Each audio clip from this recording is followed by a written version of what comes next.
Hello children, good morning. Jai Swami Narayan. My name is Pravina from Atmiya Green School and I am going to teach you science. Okay beta, so now it's time to close the responses of subject enrichment and the project work. I mean the Google form responses. तो मुझे only 28 responses मिल चुके हैं until now. मुझे अब तक तो 28 responses ही मिले हैं, but I don't care. मैं अभी ये responses आपके सामने ही मैं बंद कर रही हूँ. Okay, so see here. So here this form is no longer accepting any responses. Okay, क्योंकि the last date which I have given to you in the PDF was the 30th September. Okay, so today is 7. तो अभी भी मतलब कि so it's already 1 week हो चुका है. सो अभी मैं आपके कोई रेस्पॉन्सेस एक्सेप्ट नहीं करने वाली हूँ. ओके, सो हियर सो जिन जिन लोगों ने भेजा है ओके तो वो अभी हम देख लेंगे वो कौन कौन है. ओके, सो हियर जो मैं ये करने के लिए दिया था आपको, यस, देव जयदेव भाई पटेल, पटेल देव जयदेव भाई, मतलब कि ये दोनों तो सेम ही है. I think this two are the same. तो देव जयदेव भाई पटेल तो दो बार आपने दो बार आपने क्यों किया था बेटा? I don't understand. And the Vaishnavi C Kapadia and Sanawada Stuti Pankaj भाई, Yug Mayur Patel, Vaishnavi C Kapadia, Vaishnavi C Kapadia and Vaishnavi C Kapadia. बेटा तीन बार, तीन नहीं ऑलमोस्ट 4 बार आपने भेजा है. आई डोंट नो व्हाई. तो सिंह मधु राजेंद्र, पृथ्वी सिंह गेलॉट एंड प्रथम पंचोली स्टैंडर्ड 5, जनिल मुकुंद पटेल, शोभित ट्रायर, हिया नीलेश कुमार पटेल, निशील राजेश कुमार पटेल, अंशिका मौर्य, वेदांता नीलेश पाठक स्टैंडर्ड 5. बेटा स्टैंडर्ड 5 लिखने की ज़रूरत नहीं है क्योंकि इट्स ऑलरेडी ये स्टैंडर्ड 5 का ही है. मैंने वहाँ पे ऑलरेडी मेंशन कर चुकी थी वहाँ पे, तो आपको अलग से फिर लिखने की ज़रूरत नहीं है. Varad Nilesh Pathak and Yutika D Gohel, Patil Hetal Sagar standard 5. Again Hetal बेटा आपको भी स्टैंडर्ड 5 लिखने की कोई ज़रूरत नहीं है. जयमीन के भगत, आयुष सिंह, ध्रुविक हार्दिक पटेल एंड ध्रुविक हार्दिक पटेल. तो दो बार यहाँ पे ध्रुविक हार्दिक पटेल का भी आया है, तो क्यों पता नहीं. Naman Kantharia is also 2 times and Dhyan Vipul bhai Patel standard 5 प्रीस. व्हाट 5 प्रीस? I don't know. तो अक्ष सी पटेल. ओके, सो यहाँ पे है जो तो इतने ही सारे मुझे रेस्पॉन्सेस आ चुके हैं. So these are the responses now. तो so let's see what is here.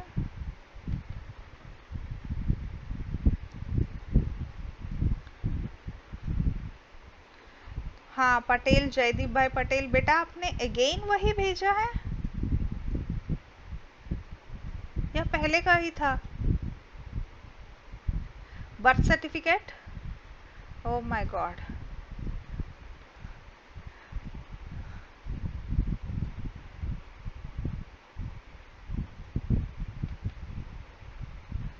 बेटा आपने तीनों बार वही भेजा था क्या मुझे?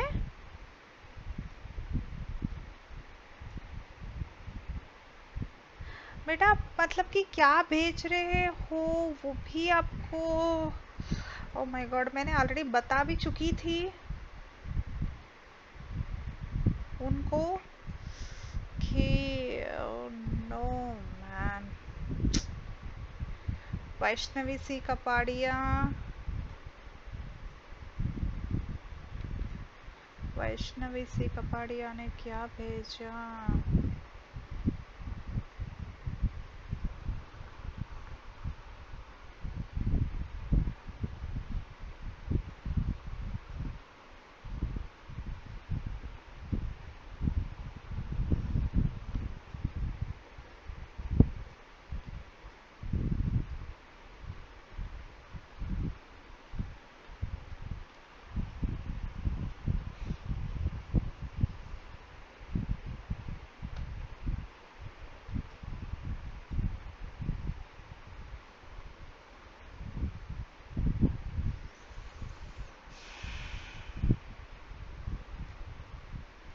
ओके देन लीव इट, मैं अभी इनको मैं कुछ नहीं कर सकती हूँ। Okay so now so let's coming to our chapter. So आपका जो Greenland and the Saudi Arabia, ये दोनों का आपका टेस्ट हो चुका था। Okay so now grasslands of the temperate zone. So these are the science responses here. Pratham Pancholi, Standard 5, Vaishnavi C. Kapadia, Janil Mukund Patel, Sanawada Stuti Pankaj Bhai, ध्रुविक Hardik Patel, ध्यान विपुल भाई पटेल, ध्यान विपुल भाई पटेल। बेटा पूरा आपने ही कर लिया क्या?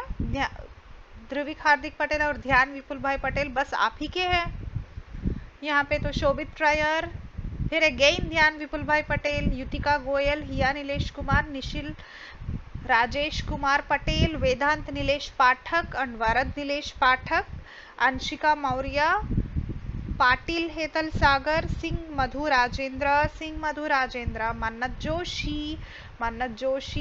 जोशी, युग मयूर पटेल, जयमीन के भगत, आयुष सिंह और पृथ्वी सिंह गहलोत, नमन कंथारिया, अक्षसी पटेल। तो क्यों बेटा इतनी बार आप मतलब कि बार बार ये भेज रहे हैं? आई डोंट नो दिस, कि क्यों इतनी बार आपको भेजना पड़ रहा है।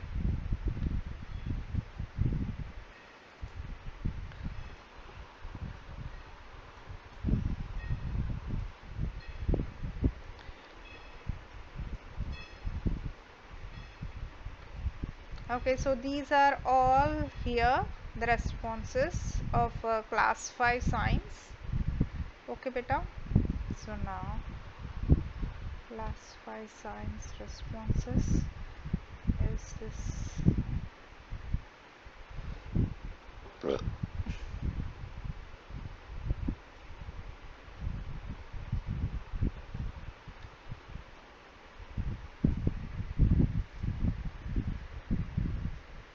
Okay then, so let's coming to our chapter. So grasslands of the temperate zone. Okay so the grasslands of the temperate zone में अभी हम रिविजन का स्टार्ट करेंगे। So here, so this is the only one chapter is still left for a revision for for PT2. So already we have completed half of the syllabus of PT3 also. the transport and the communication भी हमने already खत्म कर लिया था। So already हमारे पास only 3 lessons is balance for that. Okay, so 3 or 4 lessons will be balanced for that PT3, so no problem. So इसके बाद हम न्यू लेसन्स का चैप्टर्स का स्टार्ट कर देंगे। ये लेसन का टेस्ट लेने के बाद मैं आपका न्यू लेसन्स का मैं स्टार्ट कर दूंगी। उसके बाद आपका साइंस का न्यू लेसन्स भी स्टार्ट हो जाएगा। देन आपके एग्जाम्स जैसे कि अक्टूबर 26 या 25 को जो होने वाले हैं, सो उसके प्रियर 1 वीक बिफोर का फिर हमारा अगेन स्टार्ट हो जाएगा हमारा रिवीजन पार्ट। तो अभी हमारा ऑलरेडी सोशल कंप्लीट हो चुका है, तो इसकी वजह से तब मैं सोशल नहीं लेने वाली हूँ, तब मैं ओनली पूरा साइंस ही ले लूँगी आपका पूरा रिवीजन में, उस उस 1 वीक का जो पीरियड में। ओके, सो इसके लिए मैं चाहती हूँ कि ये जो सोशल है इस अभी ये ख़त्म हो जाए। ओके, सो ये लास्ट चैप्टर जो बचा है हमारा PT2 के लिए, so this is the revision for that. And so when is your period? Again maybe on Monday. Okay, so again one more Monday आपको next coming Monday आपको again एक और Google form आएगा, तो उसमें आप ये सारे इसके आंसर्स कर देना। Then it will be finish our SST revision work, and then we start the science revision. Okay, so now here let's start this chapter. मैं आपको खाली सिर्फ ब्रीफ से एक्सप्लेन करती जाऊंगी जो इम्पोर्टेंट पॉइंट्स है। ओके बेटा, so here in the mind opener, why are the grasslands the most endangered habitats, even more so than forests which are cut down from farmland and timber? Think which kind of a land is easier to convert into a farmland, forest of grassland. तो हम यहाँ पे ये बता रहा है कि जो ग्रासलैंड्स है वो मोस्ट एंडेंजर्ड हैबिटेट्स है, मतलब कि वो बहुत, मतलब कि वो ऐसे जो लैंड में मतलब कि वो जो रहते हैं तो वहाँ पे पूरा स्ट्रेच होते हैं। जैसे कि अगर अभी इसका मतलब है आपका कि जो लैंड्स है जहाँ पे मतलब आई मीन जहाँ पे आपको ये जो ग्रासलैंड जो उगना हो, तो उस एरिया में पूरा जो ज़रूरत नहीं है कि हम हर जगह वैसा सब कुछ हम करें। तो पूरा जो नॉर्थ अमेरिका का जो है उस लैंड में पूरा 1/5 of the earth land surface में पूरा हमें ग्रास ही होता है, ग्रास लैंड ही कवर हो चुका होता है। Okay, so that the forest are cut down for the farmland and timber. तो अगर सोचो कि फॉरेस्ट अगर कट हो चुके हैं फॉर्मलैंड के लिए, अगर टिम्बर के लिए, so what kind of land is easier to convert into farmland. अगर तब हमें कौन सा हमें ग्रासलैंड की तरह जब यूज कर सकते हैं, तो पूरा लैंड अगर हम फॉरेस्ट को कट कर रहे हैं और वुड्स को जो ट्रीज को कट कर रहे हैं, सो इतना सब कुछ हम कट करने के बाद हमें कौन सा लैंड बचेगा हमारे पास ये सब कुछ करने के बाद। तो वही यहाँ पे बता रहा है कि जब आगे आगे जाने की वजह से मतलब कि अभी जो मोस्ट कमिंग ईयर्स में अगर हम इसी तरीके का अगर हम फॉलो करते रहेंगे तो अभी हमारा जो पोल्यूशन हो जो सब कुछ है जो बहुत खतरनाक सिचुएशन आने वाला है बोलकर यहाँ पे बता रहा है। Okay, so we have to maintain the forest also.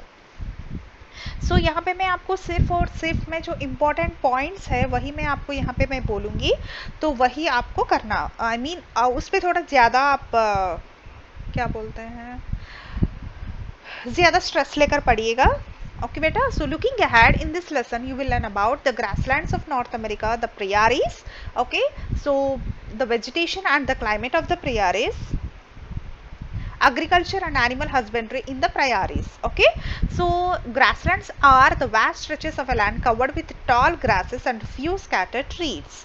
Grasslands cover more than 1/5 of the earth land surface. Okay बेटा, तो यहाँ पे जो 1/5 का है जो ये आपको आ सकता है क्वेश्चन में, मतलब कि मैं इस तरीके का मैं पूछ सकती हूँ।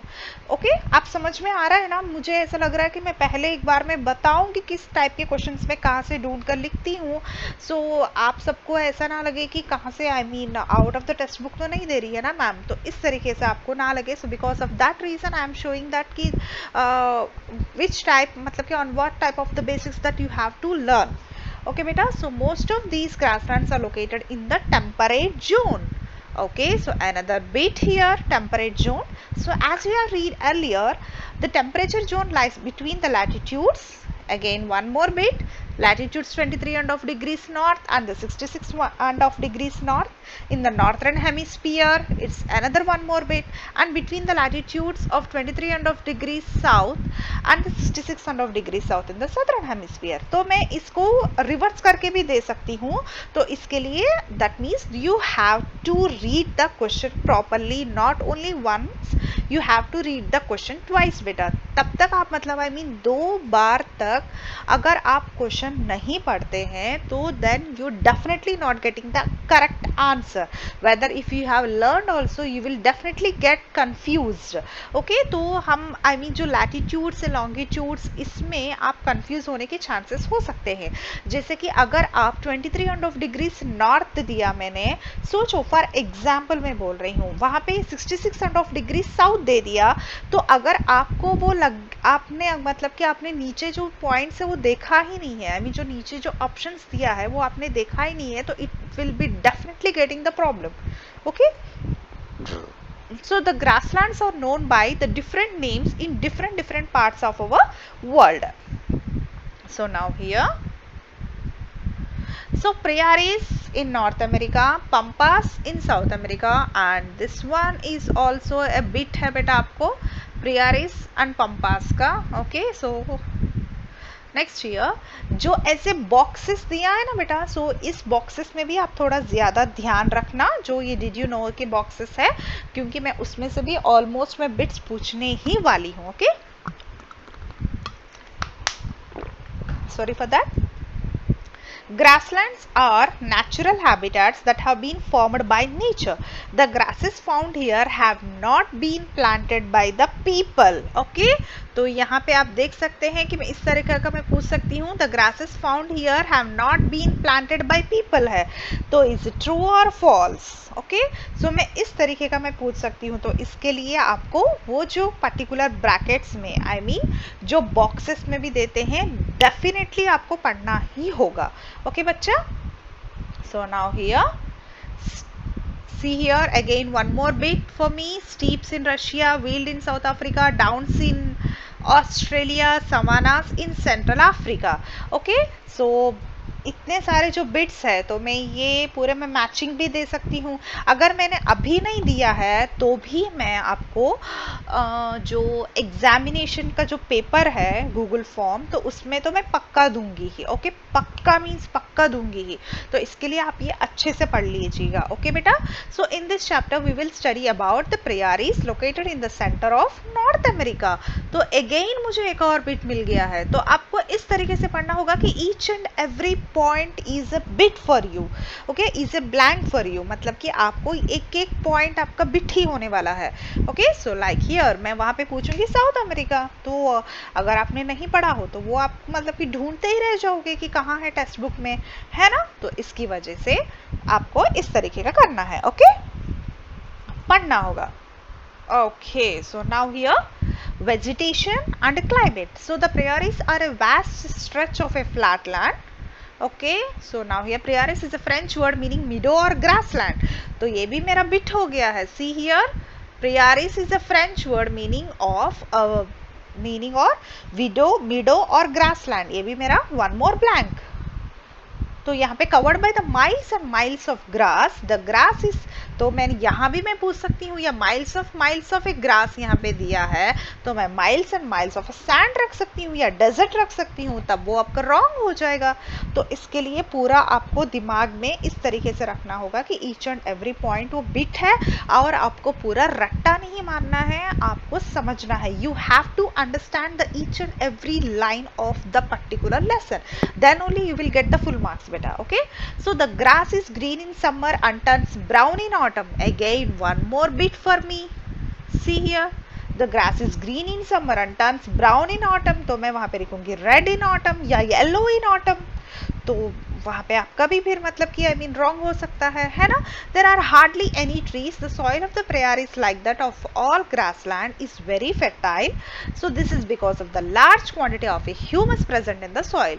जो मेन है, जो आप मान के चलो कि जो ये रेड मार्क जहाँ पे भी किया हुआ है मैम वहाँ पे तो पक्का बिट देने ही वाली है। जैसा वहाँ पे आपने देखा था ह्यूमस बिसॉन जो यहाँ पे है ना, जो ये बिसॉन है। ओके, ये जो वाले ऐसे जो रेड कलर के जो पॉइंट किया हुआ है इसका मतलब वहाँ पे आपका ऑलरेडी एक बिट आ चुका है। Okay, clearly I mean blindly I am saying that कि वो बिट आ चुका है।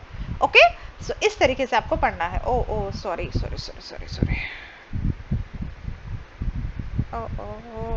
wait. Okay, so now here the prairies have hot summers and cold winters. The prairies have hot summers and cold winters. Moderate rainfall occurs, तो यहाँ पे मैं देख सकती हूँ कि लेस रेनफॉल अकर्स, या फिर यहाँ पे लिख रही हूँ कि मोस्ट मतलब कि मॉडरेट की जगह पे मैं रख सकती हूँ कि very few rainfall occurs.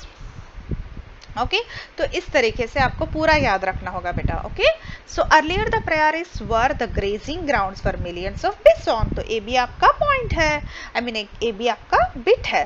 So however today most of the land has been cleared for agriculture by the people who came from Europe. Again one more bit for me, Europe and settled here. So very few dash can now be seen, again one more bit, very few dash can now be seen in the grasslands। तो आपको रखना होगा animal में bison. In fact very little of the natural prairies remain today। Okay, so या देखा ना आपने, मतलब कि एक पेज में मुझे लगातार मतलब कि आई मीन 10 to 12 बिट्स तक मुझे मिल चुके हैं। तो इस तरीके से आपको सोचकर पढ़ना होगा बेटा, then only you will get the marks. So next here in the next page आपको यहाँ पे जो दिया है ना, जैसे कि प्रियारिस, ये जो बॉक्स दिया है, ओके, ये जो बॉक्स, ये भी आपको, ओके बेटा, तो ये भी बॉक्स आपको पढ़ना होगा, तभी आपको अच्छे से समझ में आएगा। Height above sea levels in metre, जैसे कि 500, 2000, 5000 है, तो मैं वहां पे लिख सकती हूँ कि हाइट के जो है 0, 500, 2000 एंड 5000 में जहाँ पे मैंने 4000 लिखूंगी, इज इट राइट और रॉन्ग, तो आपको लिखना होगा, है ना। तो इस तरीके से आपको देखेंगे बेटा, ओके। सो या फिर आपको ये पिक्चर्स जो भी है वो भी आप अच्छे से ध्यान में रखिएगा। जो बिसॉन क्या है, मैं बिसॉन और याक रखूंगी और इसमें से मैं बिसॉन को आइडेंटिफाई करो बोलूंगी, तो अब तब आपको आइडेंटिफाई करना होगा, है ना। सो अगेन,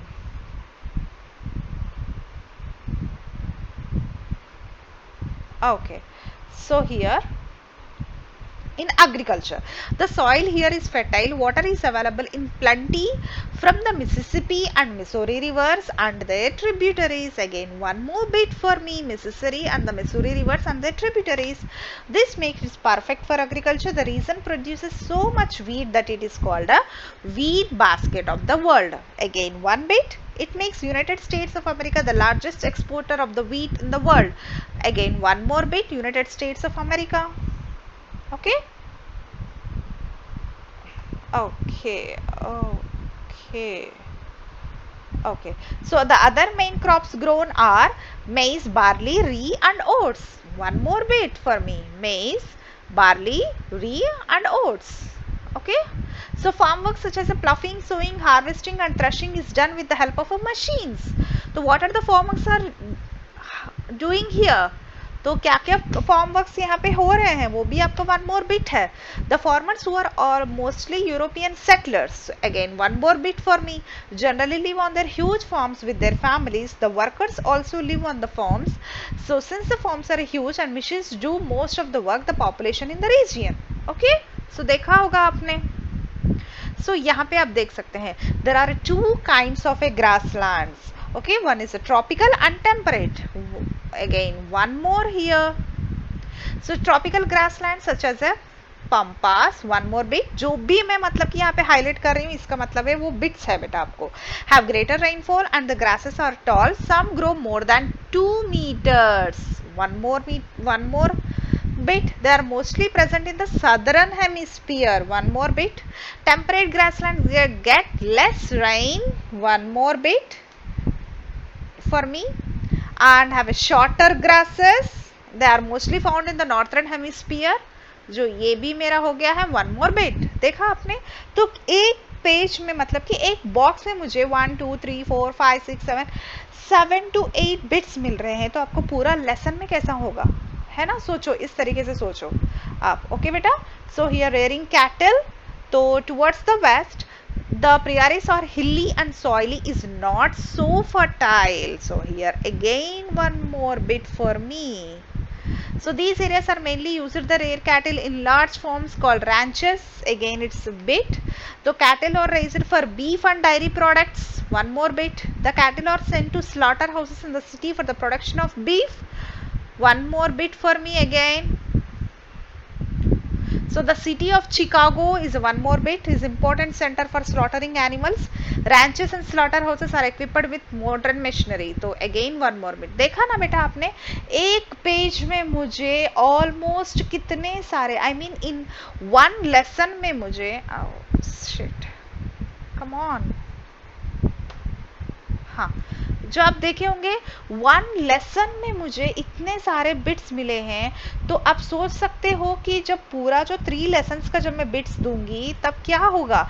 ये पीछे के जो तो किसी को काम नहीं आएंगे, ये तो बेकार ही है आपको। तो जब वो पूरा पढ़ेंगे तो आपको मैं तो इसमें से बहुत कम ही देने वाली हूँ। लास्ट टाइम तो मैंने आपको पेपर इजी करवाने के लिए मैंने पीछे के ऑलमोस्ट दे चुकी हूँ, लेकिन अब इस बार नहीं, क्योंकि अब ऑलरेडी आप आप देख चुके होंगे इन सब में, जो गूगल फॉर्म में, क्योंकि मैंने एक भी पीछे का वो नहीं लिया था। अगर इनकेस लिया भी है तो वो शायद आपको टेक्स्ट बुक का ही आपको वहाँ पे दिया होगा, तो उस तरीके से वो मैच हुआ होगा, वरना मैंने तो इसमें के कुछ भी नहीं लिया है बेटा। ओके बेटा, तो देखो आप इस तरीके से आपको प्रिपेयर होना होगा, तो आप प्रिपेयर होके रहिएगा। And Monday again, and I'm going to send you a new Google form of this lesson, grasslands of the temperate zone. Okay, so tomorrow, Monday, Tuesday, no, Wednesday नहीं है आपको पीरियड कुछ भी मेरा, तो थर्सडे है, थर्सडे एंड फ्राइडे से हम साइंस का जो न्यू लेसन है वो स्टार्ट करेंगे. बहुत दिन हो गया है, साइंस को हमने बहुत अवॉइड किया है. साइंस स्टार्ट कर देंगे एंड देन उसके बाद जब वन मोर लेसन वो कंप्लीट होने के बाद हम फिर अगेन रिवीजन में आ जाएंगे. वो भी साइंस का ही होगा. सोशल अभी मंडे ही लास्ट है आपको सोशल का पढ़ने के लिए. So please be ready for the exam. Okay, so please don't copy. जो जितना आपको आता है, जो स्टेबिलिटी है आपको उतना ही करिएगा, so that we have to know and your parents also know that कि आप कैसे लिखते हैं. अगर आप चीटिंग करेंगे तो खुद को ही नहीं, आपके पेरेंट्स को भी चीटिंग कर रहे हो. अगर आप हेल्प कर रहे हैं तो आप अपने बच्चों को खुद बिगाड़ रहे हैं. Okay, so thank you.